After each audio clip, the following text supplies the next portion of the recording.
This is a special episode of RCE Show 21. Both Jeff and I are in the same room for the first time for recording ever. Ever. Fantastic. Yes. And we are on site in Portland, Oregon. The home office in Portland at Supercomputing. Well, Supercomputing is now over. Yes, it is over. Floor closed at 4, and it is now well after that. It is well after that. One quick thing, a lot of stuff we're going to talk about here. There's only the two of us, the two things we saw. We did not even barely scratch the surface of everything that went down at SC this year. But absolutely. It's two random guys' observations from our limited little foxholes and perspectives. But, hey, it's better than nothing. Yeah. So first off, we did get to meet some fans of the show, which was very nice for those of you who got to meet us, and we're glad to hear people who like the show and they like what we're doing. Also, we got to meet some guests who were on the show, which was real nice for me. I had not met most of these guys in person, but this is, if you were at the show and we didn't meet you, sorry, so this is not a complete list. But we got to meet Bryce Goglin. You ugly American. Yes, I know. It's Dr. Bryce Goglin. He tells me that's at least sort of close, yes. So, yes, Dr. Bryce Goglin from, he did the OpenMX show from Enria. And you met Doug Eadline for the first time. Yes, I did. I'm sure Jeff Layton was here, but neither of us ran into him as well. And Josh Bernstein from Skilled, first time you met him too, right? Yep. He's a funny guy. Paul Hargrove from Berkeley Lab Checkpoint Restart, BLCR. I actually went out to dinner, and last, you're going to have to do this one. Yeah, Quincy Kazoil. Yeah, that was the first time you met him too. I see Quincy all the time at the forum meetings, but from the HCF5 group. So I'm sure there were others of you here. Sorry we didn't run into you, but these are the people that we at least ran into, so it's nice to see those guys. Actually, going to Supercomputing is always nice to see everybody again. You know, the big gathering you have in November every year to see everybody. Yeah, all the people you've been talking with by email, but finally get to actually clear up some misunderstandings. Is what happens with me a lot of times. All right, well, let's talk about the floor. Floor. I spent a decent amount of time on the floor. I spent a lot of time on the floor in the Cisco booth. Yes, Jeff has to work for his corporate overlord. I do. Luckily, Michigan does not have a booth, so I do not have to do anything like that. So I get to walk around and see all the cool new gear. You probably saw a lot more stuff than I did. So one neat thing I saw, Data Direct Networks, DDN's new 10,000 series, they're embedding Lustre on the box, so you can buy a full head or a head that's basically partitioned and provides your Lustre servers for you right off of their head, and they'll support it for you, which that's pretty cool. Yeah, it's a nice fully integrated package. You don't have to worry about it as much. As a sysadmin type, I can see how that'd be pretty important to you. That's cool. Yeah, it takes one piece of hardware out of the equation, which is nice. First personal time seeing 100 gigabit Ethernet working and not in a lab. On the show floor. Yes, which was nice, and I believe Jeff's not allowed to comment on that. I'm not allowed to comment. I wish I could tell you the great stuff coming. Just can't really say anything about it. Also, a lot of containers for data centers, and I've been interested in these for a while. IBM had them, HP had them. SGI rackable mergers all finished, and they still have their Ice Cube. Sun has it. A couple other vendors are providing fully configured cooling, bring them water and power, and you practically don't even need a raised floor or anything. Cool. So it appears, it looks like an interesting thing to do in the future, possibly to really get your power and cooling efficiencies up. They've got it all modeled out and it works well. Nice. OpenMP 3.1 is coming, pretty sure. The compiler guys appear to all be kind of in agreement about what they want to do.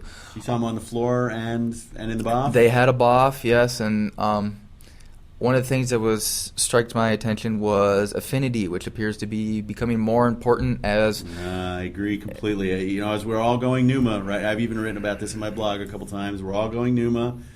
Affinity, both memory affinity, processor affinity, and the application actually understanding the topology of the box is going to be more and more important. It's already important today, but people can get away with not caring about it because we're only at 4 and 8 cores and things like that. But as we many core, this is going to be really important. The operating system just cannot pick up all the slack. So You unwittingly gave me a perfect lead-in to plug our latest sub-project in OpenMPI called Hardware Locality, or HWLoc.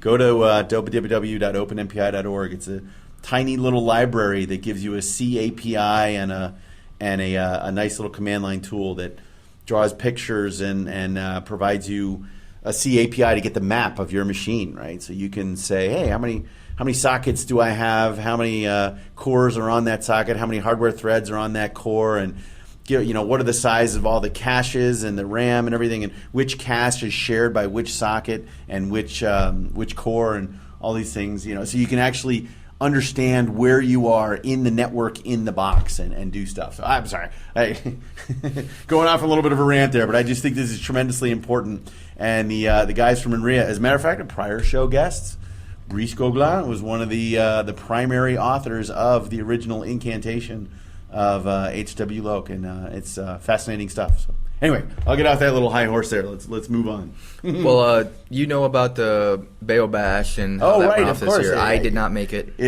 I went there. We went in very briefly. It was an incredible success. It was standing room only.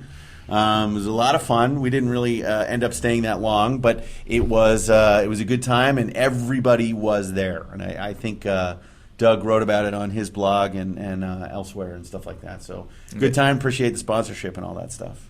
Yeah, and Doug's blog is Cluster Monkey, right? Cluster Monkey, and he also publishes elsewhere around. Yeah, just Google for Doug Edline. You'll find lots of stuff about him. And we should point out his corporate overlord himself. He writes for Linux Magazine in a regular column there. Oh, okay. There you go. Okay, so that's where his regular job is. Yeah. Shout out to all our friends. Today, that's Thursday, went to two talks back to back. Google, their data centers are all running on average below a PUE of 1.2, which is actually quite good. PUE? Yeah, okay. Sorry, software guy here. No clue what you're talking about. Yeah, it's basically the efficiency of your data center, how much total power you're putting in compared to how much power you're putting into your compute. Okay. And 1.2 is very, very good. Very, very good. Most are around 2, a little below 2. What do you guys run at? But I don't want to admit what we're running at currently. I've been not happy. More than that. Yeah. Yes. Okay. Thus why I'm interested in containers. Okay. Google's doing a bunch of interesting stuff. They do DC battery backup instead, so there's no conversion from AC to DC to AC. Okay. They're packing everything in shipping containers already and controlling their cooling, and they're running hot aisles. This is all stuff I think we've seen before. Is this a talk or a BOF? This was a talk on, what do they call it? Warehouse scale computing. Entire warehouses full of pretty much homogeneous equipment. Right. So the implication here being that HPC could learn from this, basically. Yes. So basically, Google's not, how much power bill can we cut off from our... Google's not really traditional HPC, but...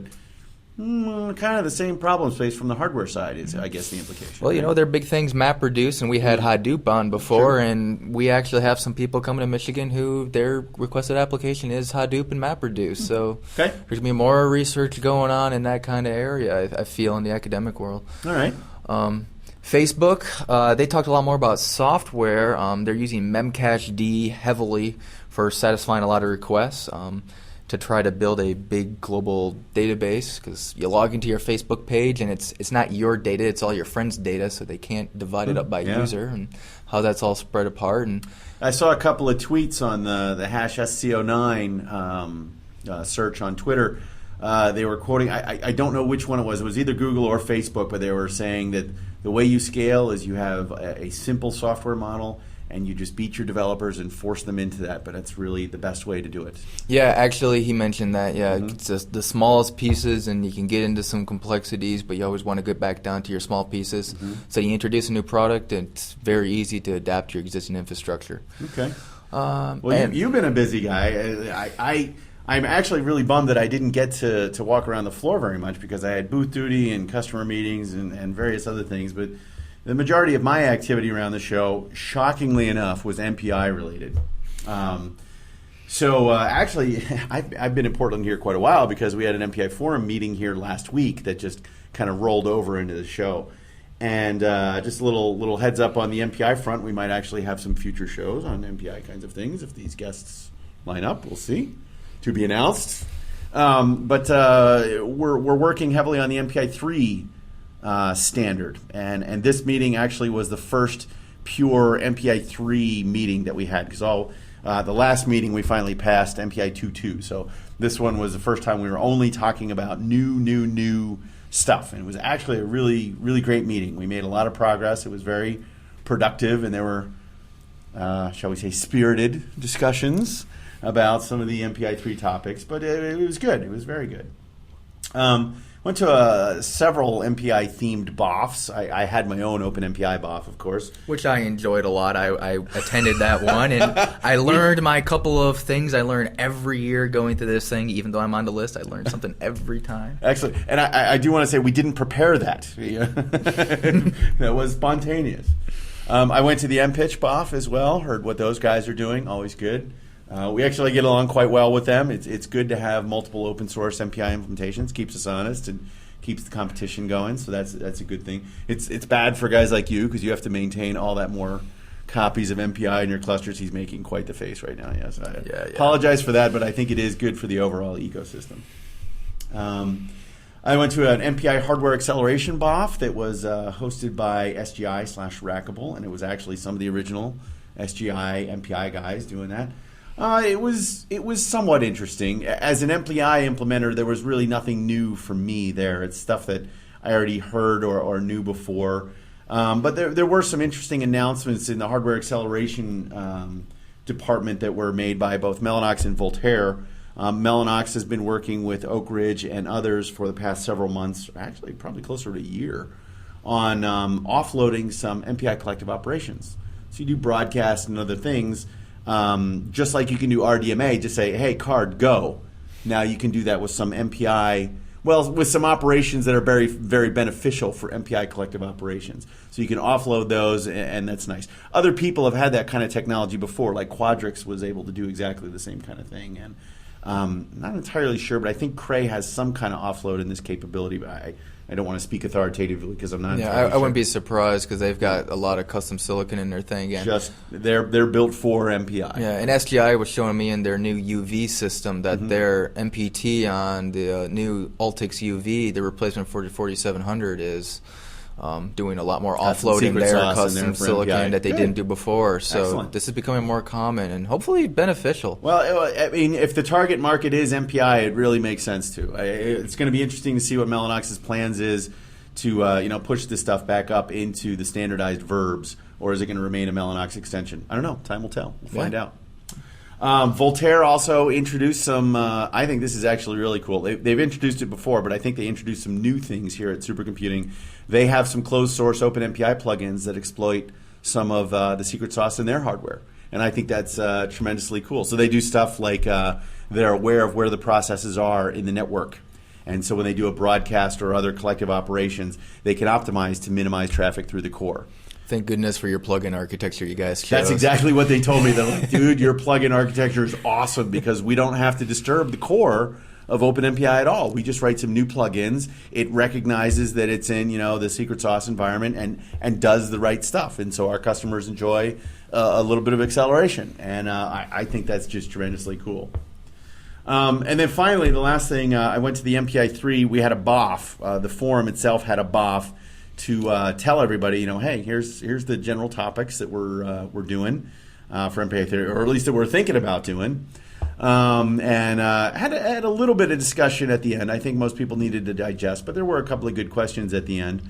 And most importantly, we unveiled a user survey that we want. The forum wants all kinds of MPI users to take to actually help us guide the MPI 3 process. What's important to you? What's not important to you? Or rank the importance of this. Do you use this feature? Do you hate that feature? These kinds of things. Some of the questions are kind of complex.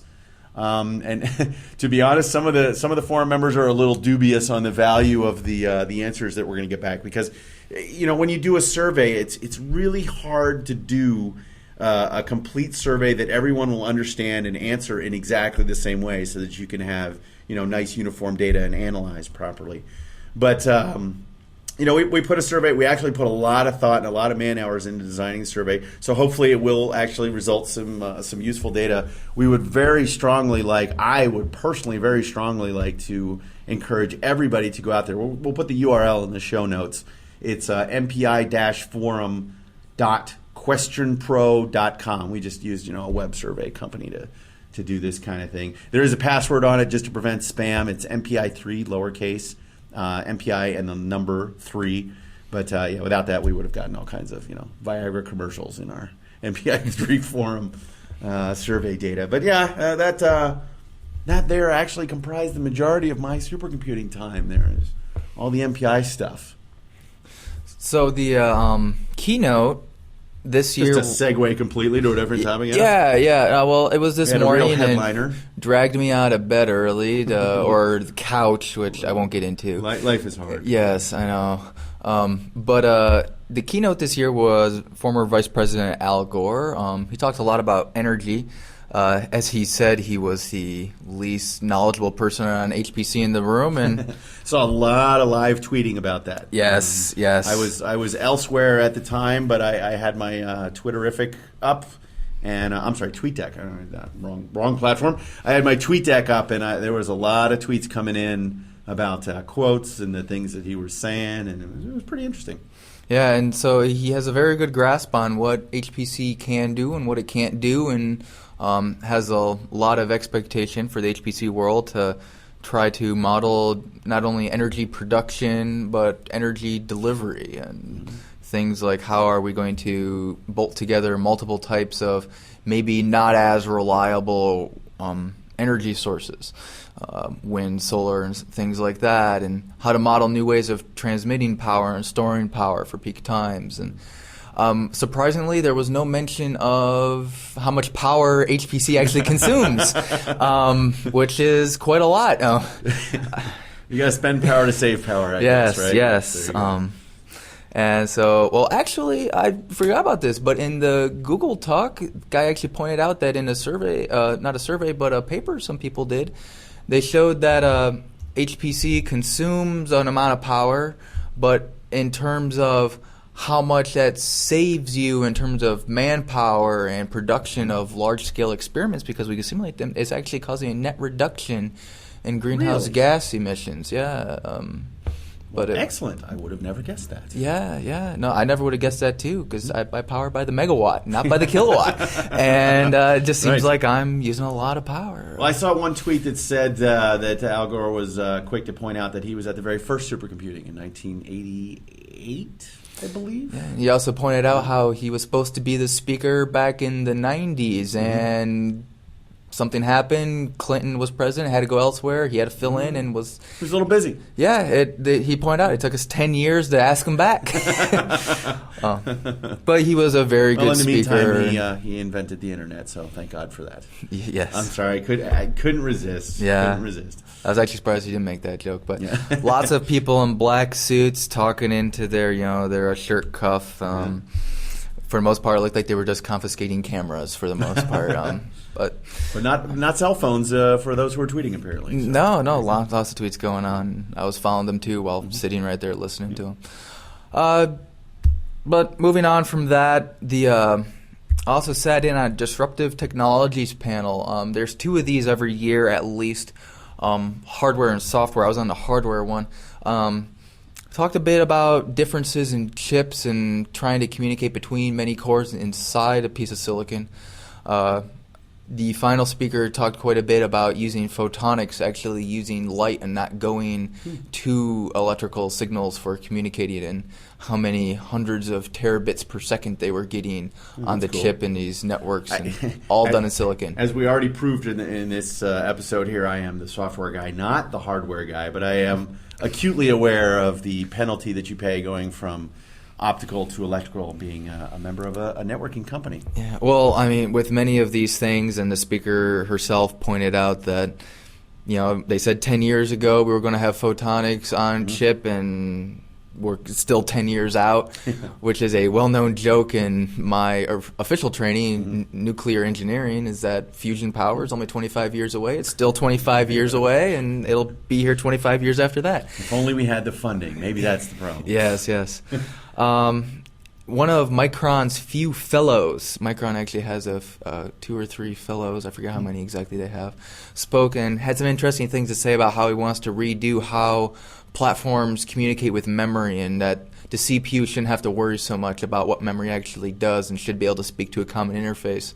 And therefore, Micron can do its own thing behind this interface, and they can completely change it if they've come up with a new technology and not have to wait for Intel or AMD or IBM to completely revamp. And he's claiming we can do 5x the memory speed if we implement some of these changes, that they can maybe do some different things in the future and not have to worry so much about updates. Oh, interesting. I don't know anything about that, but that sounds great. I'll take 2. Anything I can do to speed up memory to catch up with the core count and just the parallelism in the CPU to keep up with. If we could put HW Loc out of business, that'd be great. But right now, I think we really need it. No, we definitely need it.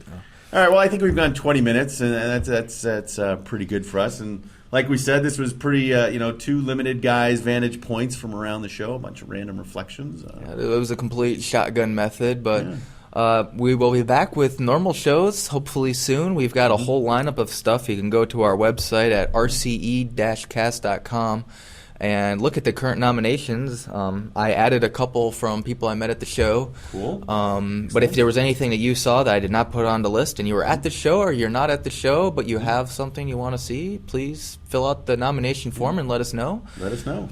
And please subscribe. And I don't know if our schedule is going to get a little interrupted for the holiday season here, because we have, in the possibilities. US. We'll this see. is just a hobbyish thing, but we do try to stick to our 2 weeks schedule.